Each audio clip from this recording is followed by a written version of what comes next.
हो गया, चलो हो गया।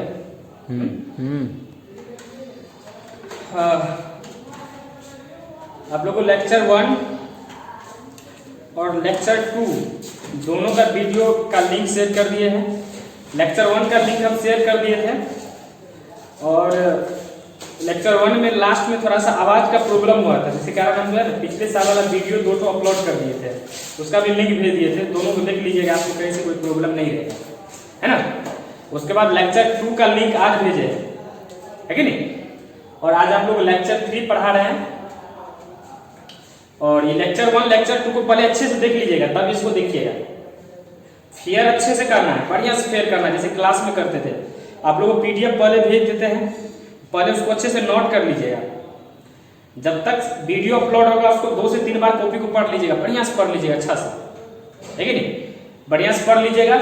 उसके बाद आपको डीपीएस दे देंगे, आज से आप लोग को डीपीएस दे देंगे, तो उसको जो है डीपीएस को भी क्वेश्चन को 2 बार पढ़ लीजिएगा। उसके बाद शाम में वीडियो अपलोड हो जाएगा, शाम तक में उसको 2-3 बार देख लीजिएगा, है ना। बढ़िया से देखिएगा अच्छे से, और उसके बाद उसको पढ़िएगा बढ़िया से। और आप लोग सब्सक्राइब नहीं करते हैं, चैनल को सब्सक्राइब कीजिएगा, तब तो ये होगा, है कि नहीं। कोई चीज़ मान लीजिए एक तो वीडियो का हम जब तक लिंक नहीं आपके पास भेजते तब तक आप लोग को इन्फॉर्मेशन नहीं जाता है। तो सब्सक्राइब कर लीजिए, सब्सक्राइब कर लीजिएगा तो लिंक नहीं भी भेजेंगे तो आपको पता चल जाएगा, है ना। तो ये सब चीज़ आप लोग कर लीजिएगा। तो लेक्चर 3 आज स्टार्ट कर रहे हैं। लेक्चर 3 में आज हम आपको ये मोल वाला टॉपिक स्टार्ट करते हैं। ये मोल जो है ना 11वीं का टॉपिक है, लेकिन इसमें पढ़ाना पड़ेगा। इसके बिना सॉल्यूशन में एक भी चीज आपको समझ में नहीं आएगा, है ना। न मोलारिटी समझ में आएगा, न मोलालिटी, न नॉर्मालिटी, न फॉर्मालिटी, कुछ भी समझ में नहीं आएगा। इसीलिए इसको पहले समझना जरूरी है ना। पूरा सॉल्यूशन का न्यूमेरिकल आपको इसी के आधार पे बनेगा, इसको अच्छे से समझिए, है ना। मोल क्या होता है? मोल पदार्थ का यूनिट होता है, पदार्थ का यूनिट। मोल पदार्थ का यूनिट होता है। आप लोग को एक आवाज का भी थोड़ा सा प्रॉब्लम होता है, इस कारण आप माइक भी लिए, इसलिए आपको किसी को प्रॉब्लम भी नहीं होगा आवाज। मोल पदार्थ का यूनिट होता है ना। उसी को हम डिफाइन करते हैं, पहले डिफाइन करते हैं, उसके बाद इसका फॉर्मूला लिखते हैं, इस पे क्वेश्चन करवाते हैं। देखिए मोल क्या होता है? The chemical unit, the chemical unit, the chemical unit रासायनिक, वह रासायनिक इकाई। दी केमिकल यूनिट, वह रासायनिक इकाई, the chemical unit by which, by which का मतलब जिसके द्वारा, बाय विच का मतलब जिसके द्वारा, the chemical unit by which, by which the chemical unit by which we calculate, calculate, calculate का मतलब होता है ज्ञात करना, है ना। वह रासायनिक इकाई जिसके द्वारा हम लोग ज्ञात करेंगे। we calculate mass, mass of substance, mass of substance. Mass मतलब द्रव्यमान, पदार्थ के द्रव्यमान को ज्ञात करते हैं, है ना। ये मास के टर्म में है, वॉल्यूम के टर्म में भी होता है, पार्टिकल के टर्म में भी होता है, लेकिन यहाँ पर हम लोग केवल मास के टर्म में पढ़ेंगे, पूरा डिटेल में 11th में पढ़ते हैं, है ना। वह रासायनिक इकाई जिसके द्वारा हम लोग ज्ञात करते हैं पदार्थ के मास को, इसी को बोलते हैं हम लोग is called mole, is called mole, ठीक है। मोल को डिनोट करते हैं generally, it is denoted, denoted का मतलब होता है सूचित करना, डिनोटेड बाय एन। मोल बराबर होता है given mass in gram, given mass in ग्राम, ग्राम में दिया हुआ मास बटे gram molecular mass, gram molecular mass given mass in gram बटे ग्राम मोलिकुलर मास। मोल बराबर फॉर्मूला है, इसको ध्यान रखना है। गिवन मास इन ग्राम बटे ग्राम मोलिकुलर मास। मोल बराबर गिवन मास इन ग्राम, ग्राम में दिया हुआ मास बटे gram molecular mass. It has no any unit, इसके पास कोई यूनिट नहीं होता, तो खुद यूनिट है ये, है ना। इसके पास कोई पूछेगा मोल का क्या यूनिट होता है, बताइएगा मोल का कोई यूनिट नहीं होता। क्यों? देखो मोल बराबर ऊपर भी मास और नीचे भी मास, तो मास का मात्रा क्या होता है केजी, ऊपर भी केजी नीचे भी केजी, केजी कट जाए, कोई यूनिट बचेगा नहीं। तो मोल का कोई यूनिट नहीं होता है, इसको ध्यान रखना है। फिर से बताते हैं, वह रासायनिक इकाई जिसके द्वारा हम लोग ज्ञात करते हैं पदार्थ के द्रव्यमान को, इसी को मोल कहते हैं, इसको डिनोट करते हैं स्मॉल एल से। ये फार्मूला हो गया इसका, ये हो गया। अब इसके बाद जो है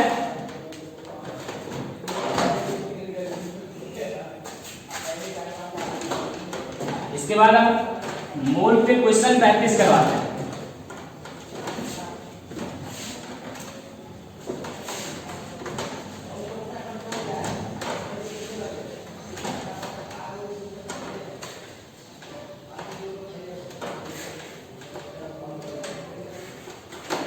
देखिए किस तरह से क्वेश्चन प्रैक्टिस करते हैं, इसको देख लीजिएगा।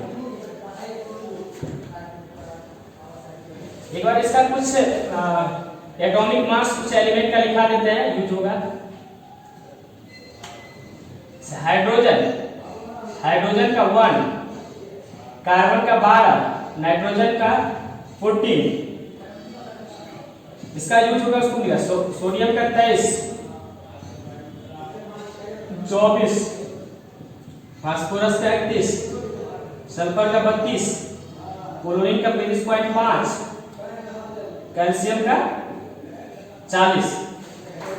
हाँ, वैसे भी आप लोगों के पास सबके पास मोबाइल है ये है, तो आपको जिसका भी एटॉमिक मास जानना होगा तो गूगल पे सर्च कर लीजिएगा। वैसे भी बहुत आदमी जानते करते हुईएगा, तो ये आपको याद रखना होगा, तब जाके क्वेश्चन बनेगा। तो चलिए अब एक क्वेश्चन प्रैक्टिस करवाते हैं मोल निकालने के लिए। Example first, calculate mole of 54 gram of H2O। 54 gram H2O का मोल ज्ञात करना है। Calculate mole of 54 gram of H2O। 54 gram H2O का मोल ज्ञात करना है। कैसे ज्ञात करेंगे? पहले मोल का फॉर्मूला लिखेंगे, given mass in gram by gram molecular mass, gram molecular mass, given mass in gram बटे gram molecular. Given mass in ग्राम, ग्राम में दिया हुआ मास, ग्राम में दिया हुआ मास कितना है यहाँ पर 54, ये ग्राम में दिया हुआ मास है, तो ये यहाँ पर लिख देंगे 54 ग्राम बाय ग्राम मोलिकुलर मास। ये क्या होता है ग्राम मोलिकुलर मास? मोलिकुलर मास ये है, इसका मोलिकुलर मास निकाल देंगे। तो कैसे निकालेंगे देख लीजिए। हाइड्रोजन है, कितना हाइड्रोजन है? 2। हाइड्रोजन का मास 1 होता है, 2 हाइड्रोजन का मास 2, ठीक है। फिर ऑक्सीजन है, ऑक्सीजन का मास हो गया 16, 16 2 18, 54 ना बाय 18। ग्राम मोलिकुलर मास तो ग्राम लगा देंगे, ग्राम मोलिकुलर मास हो जाएगा 54 ग्राम 18 ग्राम। कितना आंसर आ गया? 3, है ना। उसके बाद दूसरा क्वेश्चन देखिए। Example 2, calculate mole of 360 gram of C6H12O6, मतलब ग्लूकोज का। इसका मोल निकालते हैं। मोल बराबर वही formula, given mass in gram बटे gram molecular mass. Given mass in ग्राम, तो ग्राम में मास कितना दिया हुआ है यहाँ पर 360, 22 का मोलिकुलर मास निकालेंगे। कार्बन है, कार्बन का मास होता है 12, तो 6 कार्बन 12 से 72 प्लस कितना हाइड्रोजन है 12, एक हाइड्रोजन का मास 1, तो 12 क्या होगा 12 गुना 1, 6 ऑक्सीजन है, 1 का 16, तो 6 का हो गया 96, 360 बाय 180 आ गया आपका 2 मोल, है ना। तो 2 मोल आ गया। 54 ग्राम H2O का मोल निकाल लिए इस तरह से। चलिए क्वेश्चन और प्रैक्टिस करा रहे हैं।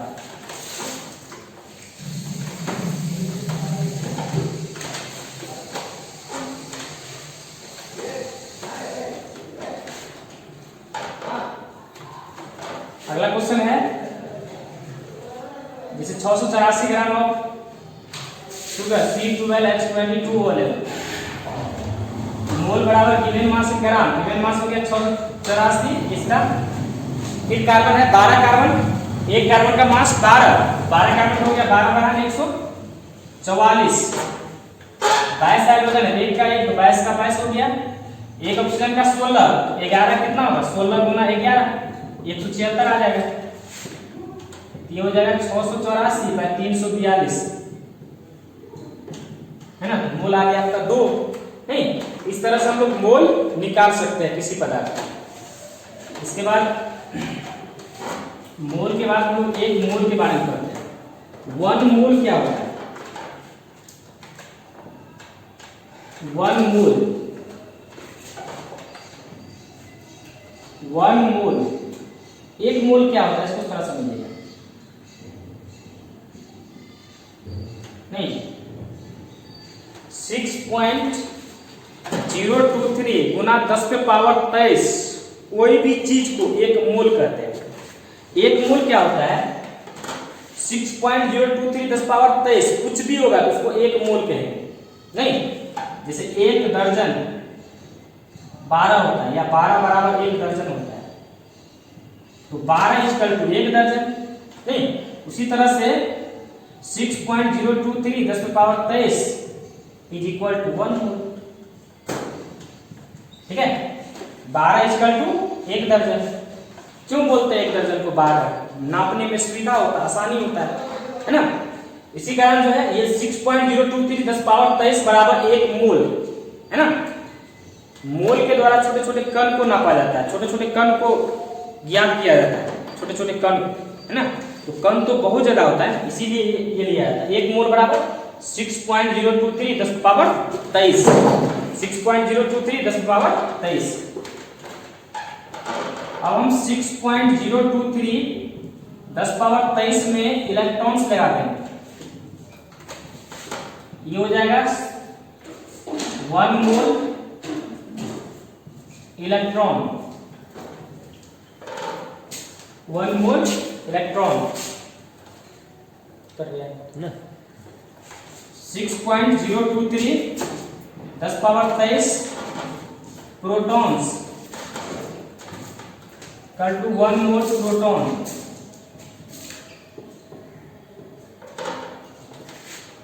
6.023 10 power 23 neutrons is equal to 1 mole neutron, है ना। तो एक मोल समझ गया, जैसे 12 बराबर एक मोल होता है, 12 बराबर एक दर्जन होता है, उसी तरह से 6.023 10 पावर 23 इक्वल टू 1 मोल, है ना। जैसे 6.10 पावर 23 इलेक्ट्रॉन, कितना मोल इलेक्ट्रॉन? 1 मोल electron. 6.023 10 power 23 proton, 1 mole proton, है ना। ये पूछता है ऑब्जेक्टिव में, इसीलिए ये एक्सप्लेन कर रहा है। 6.023 10 पावर 23 एनीथिंग, एनीथिंग मतलब कुछ भी। 6.023 10 power 23 anything is called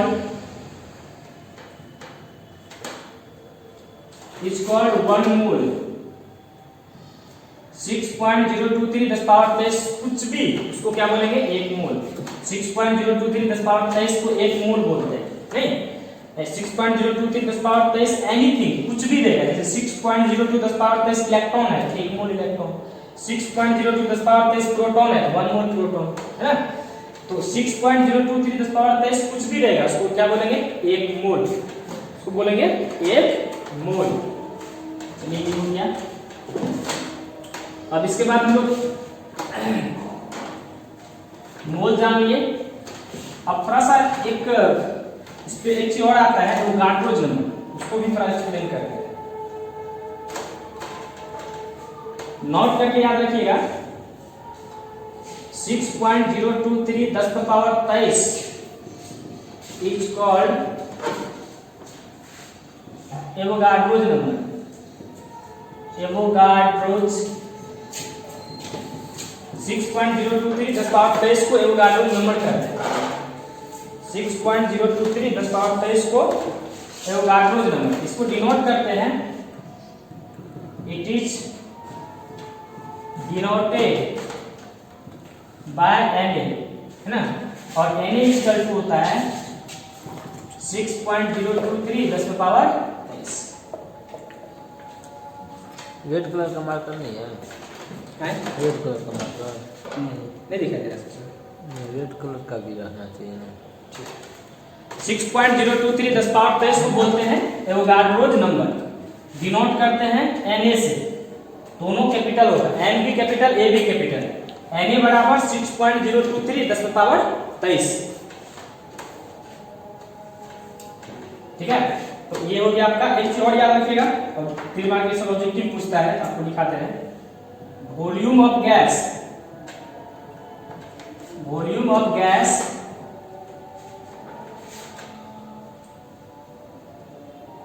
volume of 1 mole of gas at STP या NTP 22.4 लीटर। ये सब लिखा गया है, ऑब्जेक्टिव पूछ देता है, ऑब्जेक्टिव में सिंपल ऑब्जेक्टिव आता है, जैसे लिखा है। तो एवोगाड्रो नंबर का मान कितना होता है 6.023 10 पावर 23, और 1 मोल गैस जो कि STP में होता है वो कितना लीटर होता है 22.4 लीटर। अब हम लोग आते हैं टॉपिक पर। ये जो पढ़ा रहे थे ये 11th है क्या, है ना। अब टॉपिक पे आते हैं, तो वो जो है मोल फ्रैक्शन, पहले हम बताएंगे आप लोग मोल फ्रैक्शन, उसके बाद बताएंगे मोलारिटी। चलिए मोल फ्रैक्शन जानते हैं क्या होता है। मोल फ्रैक्शन देखिए, मोल नहीं, उसके बाद फ्रैक्शन, फ्रैक्शन का मतलब भिन्न नहीं, मोल फ्रैक्शन। मोल फ्रैक्शन क्या होता है, मोल का भिन्न को मोल फ्रैक्शन कहते हैं। ये मोल का भिन्न होगा कैसे, तो कोई मिक्सचर, मिक्सचर का मतलब मिश्रण, कोई मिक्सचर है जिसमें x मोल है, x मोल, और दूसरा है y मोल। मान लीजिए कोई मिक्सचर है, मिश्रण, मिक्सचर का मतलब मिश्रण जिसमें x मोल है और y मोल है। ऐसे समझ लीजिए कि कोई ये मिक्सचर है और इस मिक्सचर में एक x मोल है और दूसरा y मोल है। कोई मिक्सचर है जिसमें x मोल और y मोल है। इसको देखिए कैसे मतलब ये करते हैं, मोल फ्रैक्शन, एक x मोल दूसरा y मोल है कि नहीं। तो मोल फ्रैक्शन एक x मोल और मिक्सचर में एक x मोल है दूसरा y मोल है। मान लीजिए कोई मिक्सचर है, इस मिक्सचर में एक x मोल है और दूसरा क्या है y मोल है ना। मिक्सचर जिसमें x मोल और y मोल है। तो यदि हम मोल फ्रैक्शन x का निकालेंगे, x का मोल fraction of x,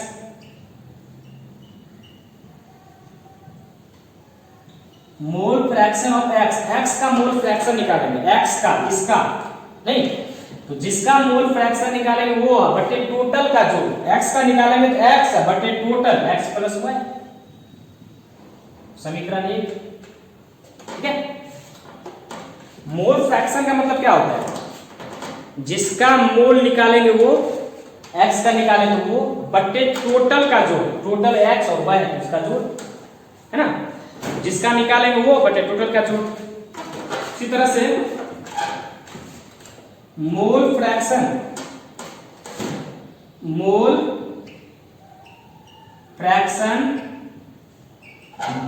of y, y का निकालेंगे y बटे x प्लस y, x का निकालेंगे तो x बटे x प्लस y, और y का निकालेंगे तो y बटे x प्लस y।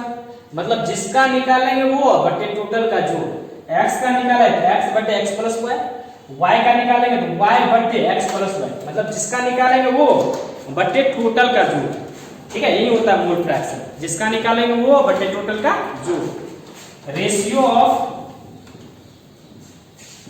रेशियो मतलब अनुपात, रेशियो ऑफ इंडिविजुअल का मतलब होता है अकेले, ratio of individual mole and sum का मतलब जोड़, sum of total moles, ratio of individual mole and sum of total mole. Individual mole और टोटल मोल का जो जोड़ होता है इसी को बोलते हैं, इट्स कॉल्ड मोल फ्रैक्शन। ध्यान देना है, इंडिविजुअल मोल और टोटल मोल का जो जोड़ होता है इसी को बोलते हैं मोल फ्रैक्शन। इंडिविजुअल मतलब अकेले, जिसका निकालेंगे वो बट्टे टोटल का जोड़, individual mole and sum of total mole, total mole का जोड़ के अनुपात को मोल फ्रैक्शन कहते हैं। नहीं, इंडिविजुअल मोल और टोटल मोल के जोड़ के अनुपात को मोल फ्रैक्शन कहते हैं। किसी का भी निकालेंगे, है ना। एक समझने के लिए और एक एग्जांपल देते हैं, देखिए। तो मान लीजिए कोई मिक्सर है, एक में x है, मिक्सर में x मोल है, y मोल है और z मोल है। तो x का निकालेंगे, नहीं तो जिसका निकालेंगे वो x का निकालेंगे तो x बटे x plus y plus z, मतलब जिसका निकालेंगे वो बटे टोटल का जोड़, जिसका निकालेंगे वो बटे टोटल का जोड़। y का निकालेंगे तो y बटे total x plus y plus z। उसी तरह से z का निकालेंगे तो z बटे x plus y plus z। ये होता है मोल फ्रैक्शन। इसमें मोस्ट बीबीए लगा लीजिए, मोस्ट बीबीए मोल फ्रैक्शन क्या बार पूछा होगा, मोस्ट बीबीए एम बीबीए लगाइए, मोल फ्रैक्शन है ना, जिसका निकालेंगे वो बटे टोटल का जोड़। उसके बाद अब ये दोनों को जोड़ते हैं, समीकरण 1 और समीकरण 2। इसको याद कर लीजिएगा, ये इधर लिखिए।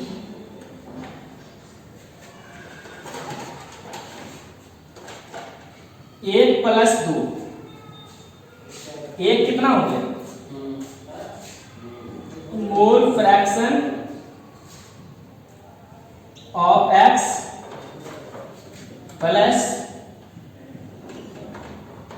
मोल फ्रैक्शन ऑफ y। एक दो को जोड़ दिए, एक mole fraction of x, x कितना हो गया, x बटे x प्लस y, y बटे x प्लस y,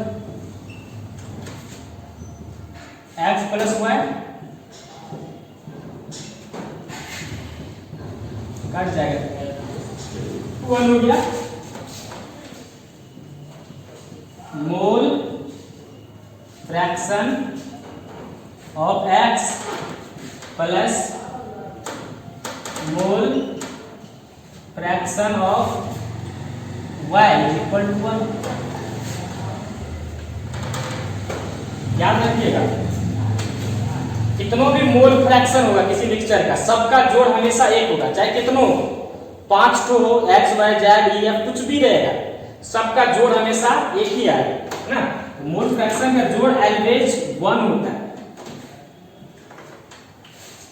3 बार लिखा देते हैं, sum of mole fractions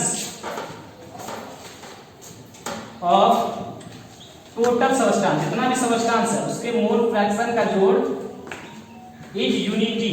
unity मतलब क्या, एक, हमेशा एक होगा, इज ऑलवेज 1, इज ऑलवेज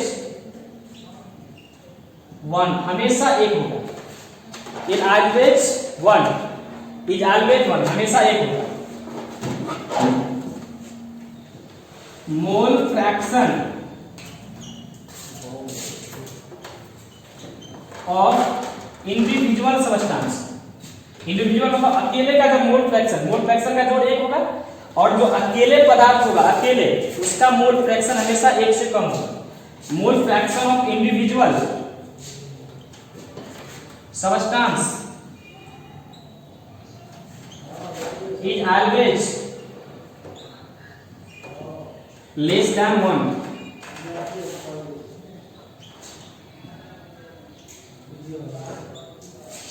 ठीक है। मोल फ्रैक्शन ऑफ इंडिविजुअल, इंडिविजुअल मतलब अकेले पदार्थ का जो मोल फ्रैक्शन होगा ऑलवेज हमेशा एक होगा, एक से कम होगा, एक से कम।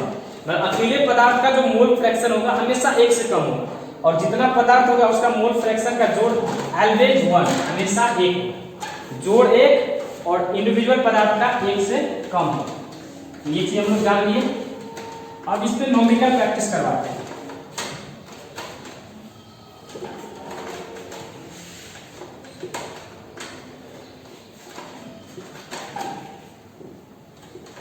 देखिए, मान लेते हैं कि कोई मिक्सचर है, मिक्सचर में 51 ग्राम ऑफ NH3 और 44 ग्राम ऑफ CO2। ठीक है। क्वेश्चन कह रहा है कैलकुलेट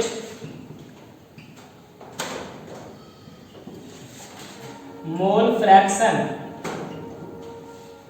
ऑफ NH3 या CO2 का बोल रहा मोल फ्रैक्शन आपको ज्ञात करने के लिए। ठीक है, कैसे ज्ञात करते देख लीजिए। ठीक है, तो पहले लोग बारी बारी से क्या करेंगे, दोनों का मोल निकाल लेंगे, इसका और इनका। 51 ग्राम NH3 का और 44 ग्राम CO2 का पहले मोल निकाल। मोल ऑफ NH3, मोल बराबर क्वेश्चन प्रैक्टिस पहले करवा दिए थे। Given mass in gram 51, nitrogen का मास 14 और नाइट्रोजन का 3, 51/17। नाइट्रोजन का मास होता है 14, एक हाइड्रोजन एक 3 हो गया मोल। इसी तरह से मोल ऑफ CO2 का मोल given mass in gram 44, carbon का 12, 16 दूना 32, 44 कितने हो गया 1। तो इस तरह से आप कर रहे हैं ना, 44 1, इसका 3, इसका 1। हम क्या करेंगे, बारी बारी से निकालेंगे मोल फ्रैक्शन ऑफ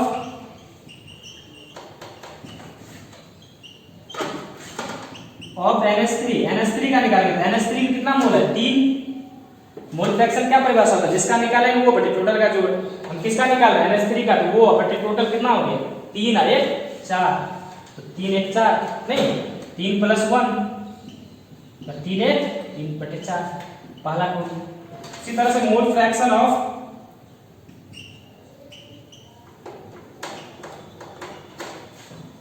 CO2 निकालेंगे। CO2 का कितना मोल है, CO2 का मोल है 1/4, तो 2 आंसर हो गया, एक 3/4, एक 1/4 है कि नहीं। तो इस तरह से जो है हम लोग मोल फ्रैक्शन निकालेंगे। पहले क्या करेंगे, बारी बारी से पहले मोल निकालेंगे, और मोल निकालने के बाद जिसका मोल फ्रैक्शन निकालना वो बड़े टोटल का जोड़, है कि नहीं। इस तरह से क्वेश्चन को सॉल्व करेंगे। एक टाइप का और क्वेश्चन होता है, एक टाइप का क्वेश्चन और होता है, उसको भी हम सॉल्व करके बताते हैं। आपको कह देगा 10% ग्लूकोज किसी सॉल्यूशन में मास के हिसाब से, है ना, या वाटर में जो है 10% ग्लूकोज, ऐसे कुछ देगा 10% glucose by mass in aqueous solution.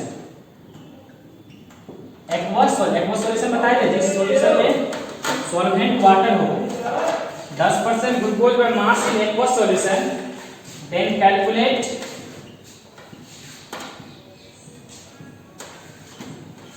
Mole fraction of glucose. तब ग्लूकोज का मोल फ्रैक्शन ज्ञात करना है, कैसे निकालेंगे देख लीजिए एक बार। तो पहले हम बताया था आपको, ठीक है नहीं, 10% ग्लूकोज बाय मास।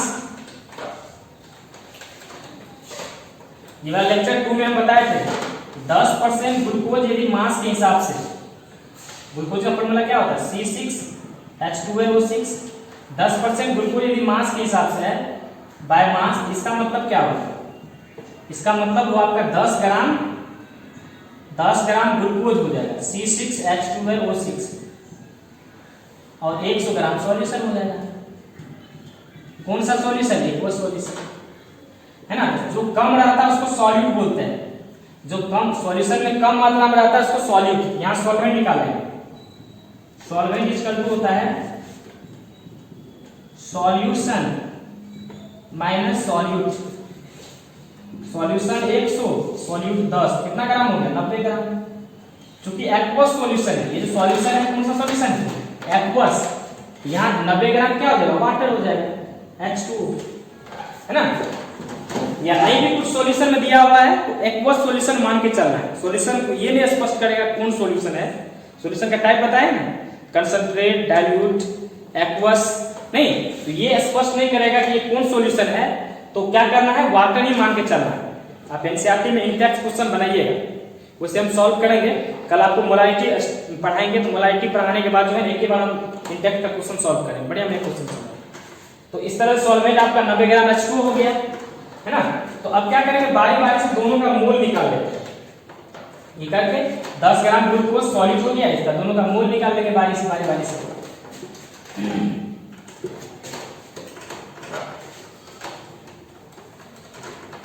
क्या करेंगे? देखिए यहां से हम मोल ऑफ ग्लूकोज, तो मोल बराबर क्या फॉर्मूला होता है? Given mass in gram, glucose कितना ग्राम है? 10 ग्राम। अब ग्लूकोज का मोलिकुलर मास पढ़ाए थे अभी तुरंत, 180 1/18। तरह से mole of H2O given mass in ग्राम, तो मोल कितना ग्राम आया? H2O सॉल्वेंट है ना, दोनों को निकालेंगे। ग्लूकोज का पहले, इसके बाद सॉल्वेंट का निकालेंगे जो वाटर है ना। तो सॉल्वेंट का गिवन मास कितना? 90 ग्राम है, 90 ग्राम ऑफ वाटर, 90 हो गया। H2O का मोलिकुलर मास 18, ये 18 तो 0.055 कुछ करके आएगा, सॉल्व कर लीजिएगा। तो इसको जो है यहां से हम मोल फ्रैक्शन ऑफ क्या निकालेंगे? ग्लूकोज C6H12O6, ग्लूकोज के निकालेंगे। ग्लूकोज का कितना मोल है? मोल फ्रैक्शन ऑफ ग्लूकोज निकालेंगे। ग्लूकोज का मोल है बेटे, टोटल मोल, ग्लूकोज का मोल कितना है? 0.055। अब आए टोटल मोल, टोटल हो गया 0.055 प्लस 5, इसको सॉल्व कर लीजिएगा। 0.055 5.055 सॉल्व कीजिएगा, ये कैसा बन जाएगा? तो 55/555, ये आपका आंसर, ठीक है। कर लीजिएगा, कर जाएगा 11/1 10। इस तरह से हम क्वेश्चन को सॉल्व कर सकते हैं। तो 10% ग्लूकोज बाय मास के हिसाब से कितना ग्राम ग्लूकोज हो गया? 10 ग्राम ग्लूकोज, 100 ग्राम सॉल्यूशन, वहां सॉल्वेंट निकाल लिए और दोनों का मोल निकाल करके, है ना। ग्लूकोज का पहले मोल निकाल लिए, कितना हो गया? 0 कितना मिनट? 33 मिनट हो गया, 33 मिनट। 0.055। उसी तरह से वाटर का निकाल लिए, कितना आ गया? 5। अब मोल फ्रैक्शन क्या है जिसका निकालेंगे? वो बेटे टोटल का जो किसका निकाल रहे हैं? ग्लूकोज का। ग्लूकोज का मोल है 0.055 बटे टोटल, ये दोनों को जोड़ दिए, है ना। इसी तरह से, इसी तरीके से आप लोग जो है किसी भी तरह का न्यूमेरिकल मोल फ्रैक्शन पे बना सकते हैं। मोल फ्रैक्शन पे और ढेर सारा क्वेश्चन है। मोल फ्रैक्शन का रिलेशन होता है मोलारिटी में, मोलालिटी में, है ना। जब मोलारिटी आपको कल स्टार्ट करेंगे मोलारिटी, तो मोलारिटी का रिलेशन, मोलालिटी का जब रिलेशन बताएंगे तब आपको जो है मोल फ्रैक्शन को उसमें रिलेट करके क्वेश्चन डिफिकल्ट बढ़िया क्वेश्चन प्रैक्टिस करवाएंगे, है कि नहीं। एक बड़ा सा क्वेश्चन और लीड कर देते हैं, उसके बाद आज वाला क्लास खत्म कर देंगे। एक और क्वेश्चन देखो, इसी तरह दे रहा है 36% HCl by mass in aqueous solution,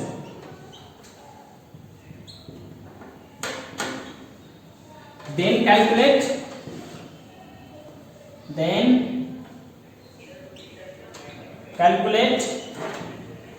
mole fraction of HCl। HCl का मोल फ्रैक्शन ज्ञात करना है ना। क्वेश्चन क्या है कि 36% HCl मास के हिसाब से है और aqueous solution, calculate mole fraction of HCl। HCl का मोल फ्रैक्शन ज्ञात करना है। तो कैसे बनाएंगे? सेम इसी तरह से बनाएंगे जैसे आपको इस तरह से बनाया था। हम लोग क्या करेंगे देख लीजिएगा। 36% HCl बाय मास, इसका मतलब क्या होगा? 36 ग्राम आपका HCl होगा, 100 ग्राम सॉल्यूशन होगा, नहीं यहां से हम लोग क्या करेंगे, सॉल्वेंट निकाल लेंगे। सॉल्वेंट यहाँ क्या होगा, एक्वस दिया, सॉल्वेंट क्या होगा H2O, मोबाइल स्क्रीन दिखेगा नहीं तो सॉल्वेंट कैसे निकालेंगे बताते, सॉल्वेंट बराबर होता सॉल्यूशन माइनस सॉल्यूट। 36 ग्राम HCl कम रहता क्या होता सॉल्यूट, 100 माइनस 36 ये हो गया आपका 64 ग्राम ना, ये 64 ग्राम ये 36 ग्राम है कि नहीं। तो हम लोग क्या करेंगे, आप दोनों का उसी तरह से मोल निकालेंगे बारी बारी से। पहले क्या करेंगे, इसका मोल निकालेंगे 36 ग्राम HCl का, तब है ना इतना ग्राम 64 ग्राम H2O का मोल निकाल लेंगे, और दोनों को निकाल के जिसका निकालना है उसको कर देंगे। Mole of 36 gram of HCl, 36 gram HCl का मोल निकालेंगे, मोल बराबर क्या होगा, गिवन मास इन ग्राम 36 भाई कितना हो गया HCl, हाइड्रोजन का मास 1, क्लोरीन का 35.5, 36/36.5 सॉल्व कर लीजिएगा। उसी तरह से किसका मोल निकालेंगे, मोल ऑफ वाटर का निकालेंगे, mole of H2O, given mass in ग्राम, ग्राम कितना दिया हुआ गिवन मास 64, उसके बाद जो है H2O का 2 और 16 64/18 है ना। तो क्या करेंगे, दोनों का मोल निकाल करके सॉल्व कर लीजिएगा, और जिसका मोल फ्रैक्शन निकालना है, किसका निकालना है HCl का, HCl का जो मोल आएगा वो बटे टोटल का जोड़ कर देंगे है ना। तो कुछ भी नहीं है इसमें, मोल फ्रैक्शन क्वेश्चन बनाने के लिए पहले मोल निकाल लेंगे, जिसका बोलेगा वो बटे टोटल का जोड़ है ना। आज का क्लास यहीं तक स्टॉप करते हैं, इसके बाद कल पढ़ाएंगे। इसको बढ़िया से जो जितना पढ़ाया है आज वाला क्लास उसको बढ़िया से पढ़ लीजिएगा, मोल निकालने के लिए सीख लीजिएगा, प्रैक्टिस कर लीजिएगा, और NCERT इंडेक्स में जो क्वेश्चन होगा किताब पेपर उठाते जाइएगा, बुक का लाइन बाय लाइन पढ़ाते जाइए। चलिए ठीक है, स्टॉप कर दीजिए।